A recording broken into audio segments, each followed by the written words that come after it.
السلام علیکم ساتھیوں، جی آپ سب لوگ کیسے ہیں؟ اللہ تعالیٰ سب کو خیریت سے رکھیں۔ آج اپنے پیارے لیڈر قائد اعظم کے بارے میں تھوڑا شیئر کروں گی باتیں آپ سے۔ قائد اعظم 25 دسمبر 1876 کو کراچی میں پیدا ہوئے۔ آپ ایک تاجر گھرانے سے تعلق رکھتے تھے۔ آپ کے والد تجارت پیشہ تھے۔ ابتدائی تعلیم سندھ مدرسۃ الاسلام میں حاصل کی۔ کہتے ہیں کہ ان دنوں کراچی میں صرف ایک ہی کھڑکی میں دیا جلتا تھا اور اس دیے کی روشنی میں قائد اعظم پڑھ رہے ہوتے تھے۔ دیر گئے تک سٹڈی کرتے، بچپن ہی سے کمیٹڈ تھے، پڑھائی کے معاملے میں اور بھرپور توجہ اور لگن سے پڑھتے تھے۔ ابتدائی تعلیم کراچی ہی سے حاصل کی، اس کے بعد اعلیٰ تعلیم کے لیے انگلینڈ چلے گئے، وہاں سے لاء کی ڈگری لی۔ بہت عرصہ تک بامبے میں پریکٹس کرتے رہے۔ پہلے کانگریس میں رہے، لیکن جب دیکھا کہ مسلمانوں کے ساتھ کانگریس کا سلوک کوئی خاص اچھا نہیں ہے تو آپ جب کانگریس میں تھے تب ہندو مسلم اتحاد کے حامی تھے، حق میں تھے، لیکن ہندوؤں کے بدترین رویے کی بنا پر 1906 میں جب مسلم لیگ کی بنیاد رکھی گئی تو آپ اس میں شامل ہو گئے۔ آہستہ آہستہ آپ ایک دبنگ طاقتور لیڈر بن گئے۔ برِ صغیر کے مسلمانوں نے آپ کو ہاتھوں ہاتھ لیا اور مقبول ترین لیڈر بنے۔ دبلے پتلے محمد علی جناح فولادی عزم رکھتے تھے۔ بیماری کے دوران جب ڈاکٹروں نے انہیں بتایا کہ آپ کو پھیپھڑوں کی بیماری ہے تو آپ نے ڈاکٹروں سے ریکویسٹ کی کہ میری بیماری کو چھپایا جائے تاکہ قوم پر کوئی نیگیٹو اثر نہ پڑے، قوم ہمت نہ ہار بیٹھے۔ آپ آئرن مین تھے، آپ نہیں چاہتے تھے کہ مسلمانوں کا حوصلہ پست ہو، اس لیے اپنی بیماری چھپائی اور جدوجہد کرتے رہے۔ آپ مضبوط قوت ارادی کے مالک تھے، وقت کی بڑی بڑی چٹانوں سے ٹکرائے ورلڈ کلاس مقرر تھے، ہر موضوع پر مدلل گفتگو کرتے، اپنے فریق کو چاروں شانے چت کر دیتے تھے۔ دراصل ان کی لیڈرشپ ہی تھی کہ پاکستان بن سکا، وگرنہ تو ہندو اور ان کے کمینے لیڈر کبھی بھی ایسا نہ ہونے دیتے۔ آپ کی سیاسی بصیرت، تحمل مزاجی اور عزم و حوصلے سے قیام پاکستان ممکن ہو سکا اور مسلمانوں نے جتنی قربانیاں دی، جو خون خرابہ ہوا، قائد اعظم نے ایک طویل جدوجہد کی، اس کا سبھی جانتے ہیں۔ آج صرف میں قائد اعظم کی ذات کے بارے میں ڈسکس کروں گی۔ کانگریس کے مشہور لیڈر سروجنی نائیڈو نے ایک بار کہا تھا کہ اگر کانگریس میں ایک قائد اعظم اور سینکڑوں گاندھی ہوتے تو تب پاکستان کبھی نہ بنتا۔ آپ فولادی اعصاب کے مالک تھے، ان کی قوت فیصلہ بہت مضبوط تھی۔ پاکستان بننے کے 1 سال بعد تک آپ گورنر جنرل رہے، بڑے احسن طریقے سے اپنی ذمہ داریاں نبھائیں۔ ہم پاکستان کے بانی کا احسان تا قیامت نہیں اتار سکتے۔ ہمارے محسن قوم کے لیے مشعل راہ، انتھک کوششوں، ذہانت، اثر انگیز تقاریر، جدوجہد، قابلیت اور کئی ذاتی قربانیاں انہوں نے ہمارے لیے دیں۔ قائد اعظم نے پاکستان کے لیے سرتوڑ کوششیں کی، ہندوؤں اور انگریزوں کا مقابلہ کیا، دشمن کی ہزارہ سازشوں کے باوجود پاکستان بن گیا۔ پاکستانی اور ان کے عظیم قائد کے سچے جذبوں نے کراچی میں نیا دارالحکومت بھی بنا لیا، فوج بھی کھڑی کر لی، سول اور پولیس سروس بن گئی، عدالتی ڈھانچہ مرتب کر لیا۔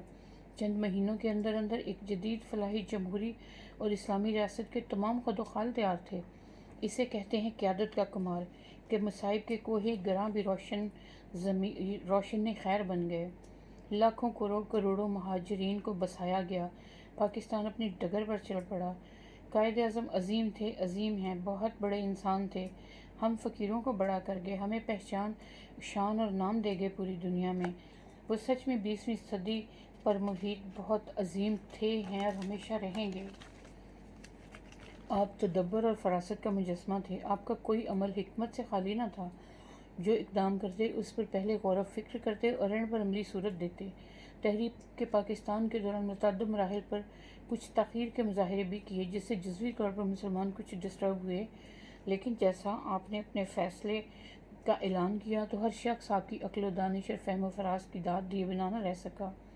شیکسپیئر کا کہنا تھا کہ کچھ لوگ پیدا ہی عظیم ہوتے ہیں، کچھ اپنی جدوجہد اور کارناموں کی بدولت عظمت حاصل کرتے ہیں، لیکن بانی پاکستان میں عظمت، قابلیت، نیک نامی کی ساری خوبیاں پیدائشی تھیں، اور یہ ساری باتیں سچ ثابت ہوئیں جب برِ صغیر میں ایک آزاد مسلم مملکت کے قیام کا وہ دیرینہ خواب جو مسلمان ہند 2 صدیوں سے دیکھ رہے تھے، وہ 14 اگست 1947 کو قائد اعظم کی مدبرانہ صلاحیتوں، فہم و فراست، غیر متزلزل عزم و ہمت، سیاسی بصیرت اور بے مثل قائدانہ صلاحیتوں اور صفات سے مسلمانوں کی بقا و سلامتی کی خاطر ایک آزاد مملکت وجود میں آئی۔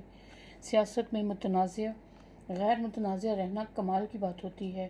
جس بے داغ اجلے کردار کی ضرورت ہوتی ہے وہ ذاتی قربانیوں کے بغیر نہیں ملتا۔ پاکستان کے دنیا میں اس کی کم مثالیں ہیں کہ کسی کے مخالفین بھی سراہیں کہ ہاں ان جیسا کوئی نہیں۔ قائد اعظم سیاست عالم کی ایسی ہی بے مثال غیر معمولی اور منفرد شخصیت تھیں۔ عظمت کیا ہوتی ہے اس کے بارے میں آپ کو بہت سے اقوال افعال مل جائیں گے۔ عظمت کے بنیادی اصول ہیں کہ بے غرض بے لوث ہو کر اجتماعی فلاح کے لیے کام کیے جائیں جس سے انسانوں کی بہت بڑی تعداد کو فائدہ ملے۔ وہ حقیقت میں ہمارے قائد تھے۔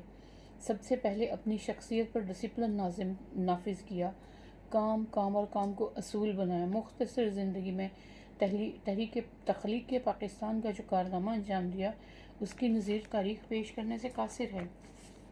عظیم مقصد کے لیے اپنی پرسنل لائف تجدی، اپنی صحت داؤ پر لگا دی، بیماری کو چھپایا، ہر وہ کام کیا جس سے پاکستان کو فائدہ ہو۔ قول و فعل میں تاثیر کی وجہ ان کی عملی سچائی، دیانتدار زندگی نے ان کی قیادت کو کرشماتی بنا دیا تھا۔ اس دور اندیش باکردار ہمہ صفات انسان اور قوم کا درد اور مسلم کا درد رکھنے والے، دل گرفتہ ہجوم کو قوم میں بدلنے والے، تاریخ کا رخ بدلنے والے، اپنا رول ماڈل بنانے والے، مہذب شائستہ شخصیت، صاف ستھرا کردار رکھنے والے بے مثل اور بے مثال قائد اعظم 11 ستمبر 1948 کو 71 برس کی عمر میں جب رحلت فرما گئے تو پاکستان ہی نہیں دنیا بھر کے مسلمان غمزدہ تھے۔ ان کی شخصیت ہی سے قوم آگے بڑھی اور ایک مملکت بننے میں کامیاب ہوئی۔ اللہ پاک ان پر کروڑوں رحمتیں نازل کریں اور ہمارے پیارے ملک پاکستان کی ہمیشہ حفاظت کریں، اس پہ کبھی آنچ نہ آئے۔ پاکستان زندہ باد ہے، رہے گا۔ قائد ہمارے دلوں میں ہمیشہ زندہ رہیں گے۔ ہم ان کی قربانیوں کو، ان کی جد و جہد کو سیلیوٹ پیش کرتے ہیں اور بڑے فخر سے ہم یہ کہتے ہیں کہ ہمارے قائد جیسا کوئی نہیں۔